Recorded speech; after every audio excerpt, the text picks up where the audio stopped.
Hi. Big boss చూస్తున్నారా? చూస్తున్నా. So captaincy contendership లో పవన్ కళ్యాణ్ కి అన్యాయం జరిగిందని మీరు అనుకుంటున్నారా? అన్యాయం జరిగిందంటే ఇప్పుడు కెప్టెన్ గా రాము రాథోడ్ గారే కదా ఉండేది. ఇంకా ఇవాళ ఏమో తెలిసిపోద్ది. ఇంకా రాము రాథోడ్ గారే ఉండబోతున్నారు కెప్టెన్ గా అయితే ఖచ్చితంగా. అన్యాయం అంటే ఏం లేదు, అక్కడ ఏం జరిగిందనమాట, పక్కన పెట్టాడని చెప్పేసి దానివల్ల అంటే డిమోన్ పవన్ కి పవన్ కళ్యాణ్ కి మధ్య చాలా మంచి ఫ్రెండ్షిప్ ఉంది. బట్ ఒక రీతు చౌదరి చెప్పడం వల్ల దాన్ని అలా చేయడం ఎంతవరకు కరెక్ట్ అంటారు? అంటే ఇది ఒక స్ట్రాటజీ కదా. ఇప్పుడు రీతు చౌదరి పడలేదని చెప్పేసి ఇతను కూడా నాకు కూడా ఇష్టం లేదన్నట్టు ఇతను అమ్మాయి చెప్పడం కోసం ఇలా చేయడం, అమ్మాయి కోసం చేసింది వచ్చేమో. కాబట్టి మన రామ్ రాథోడ్ కెప్టెన్, డిమోన్ పవన్ కి కెప్టెన్.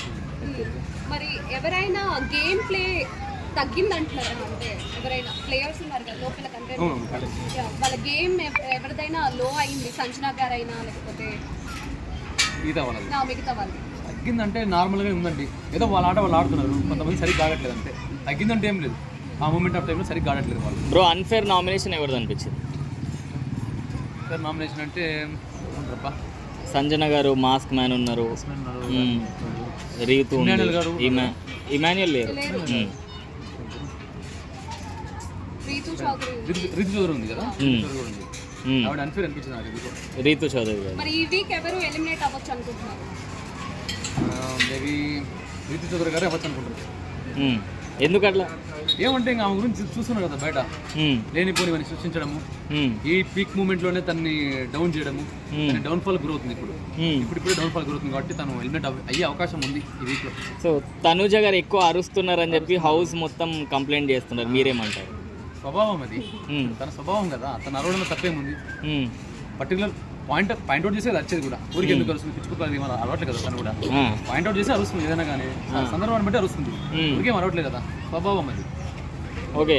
సో మరి మాస్క్ మ్యాన్ మీద కూడా నామినేషన్ టైంలో అరిచింది, ఆమె నామినేషన్ కాకపోయినా కూడా అరిచింది, దాన్ని ఎలా చూడొచ్చు అంటారు? మరి ఏమో తొందరపాటు వల్ల పొరపాటు పడింది, తొందరపాటు వల్ల పొరపాటు అయింది అది. కాబట్టి మామూలుగానే తీసుకుని దాన్ని కూడా ఎందుకు తనని మళ్ళీ ఇలా మనం చేయడం. ఇప్పుడు రీతు చౌదరి గారిని చూసారు కదా, అందరు వేసుకుంటారు బయట వాళ్ళందరూ కూడా. కాబట్టి మనం కూడా తనని ఇలాగే చూద్దాం. సంజన గారి గురించి ఏం చెప్తారు? సంజన గారి గురించి అంటే తను బిగ్ బాస్ని ఒక లెవెల్ బాగానే, అంటే ఈ మూమెంట్లో బిగ్ బాస్ని కొంచెం బాగానే నడిపిస్తుంది. తను కూడా మంచి ప్లేయరే, తను కూడా ఓకే. సంజన గారు కూడా ఓకే, తను ఉండాలి. సుమన్ శెట్టి గారి గురించి? సుమన్ శెట్టి గారు ఇంకా చెప్పాల్సిన అవసరం లేదు, నేను ఆల్రెడీ తెలుసు. నేను సుమన్ శెట్టి గారికి డైహార్డ్ ఫ్యాన్ అని. సుమన్ శెట్టి గారు ఉంటారు, కానీ ఇప్పుడు సంజన గారు కూడా మంచి కాంపిటీషన్ ఇస్తుంది. తనుజ గారు కానీ, సంజన గారు కానీ, సుమన్ శెట్టి గారు. ఇటు పోతే మనకి అమ్మాయి పేరు వైల్డ్ కార్డ్ ఎంట్రీ దివ్య, పర్లేదు, వీళ్ళందరూ ఆట బాగుంది. వీళ్ళే టాప్ 5 కంటెస్టెంట్స్ ఖచ్చితంగా. అంటే శ్రీజ దివ్యని నామినేట్ చేసేటప్పుడు నీకు ఫస్ట్ వీక్లో వచ్చినావు, నీకు కొంచెం ప్లస్ పాయింట్ ఉండే అని చెప్పి నామినేట్ చేస్తున్నా, ఎంతవరకు కరెక్ట్ అంటారు? అది తనని వేసుకుంటుంది కదా దివ్యాని, తనని తొక్కాలనే కదా. ఇప్పుడు తను ఇప్పుడు వైల్డ్ కార్డ్ ఎంట్రీలో ఓట్స్ చేసినప్పుడు తనకు పడలేదు కదా, దాని అర్థం ఏంది, ఎవరికి పడదనంటే కదా. కాబట్టి ఇది ఒక టైప్ ఆఫ్ నెగిటివిటీ తన మీద, నెగిటివిటీ. శ్రీజ చేయడం అట్లా కరెక్టే అంటారు నామినేషన్? తప్పండి అది, కరెక్ట్ ఎలా అవుతుంది చెప్పండి. తనంటే పడకపోతే ఇలా చేయడం తప్పు కదా, ఇంకా కొన్నాళ్ళు చూడాలి కదా తనని. కాబట్టి తప్పు చేయడం తప్పది. కాబట్టి టాప్ 5 మళ్ళీ సుమన్ శెట్టి గారు, మన సంజన గారు, తనుజ గారు ఖచ్చితంగా ఉంటారు. ఇమ్మాన్యుల్ గారు ఉంటారు ఖచ్చితంగా. ఇమ్మాన్యుల్ కూడా పర్లేదు. ఇంకా మన భరణి గారు అంతగా ఏమనిపించలేదు. భరణి గారు కొంచెం లోగా అనిపిస్తున్నారు ఎందుకో మరి. భరణి గారు నాకు అంతగా అనిపించలేదు. అటుపోతే నా పేరు ఏం పేరు, ఇమ్మాన్యుల్ గారు ఖచ్చితంగా ఉంటారు. తర్వాత మన మాస్క్ మ్యాన్ ఉంటాడు. ఇంకా టాప్ 5 అది. ఈ మధ్య ఎక్కువ మాటలు జారుతున్నారు, అంతకుముందు కూడా కొన్నిసార్లు మాటలు జారారు. కానీ ఓకే, ఇవి ఒక స్ట్రాటజీ అనుకుందాం మనం, తను మాటలు జారడం కూడా.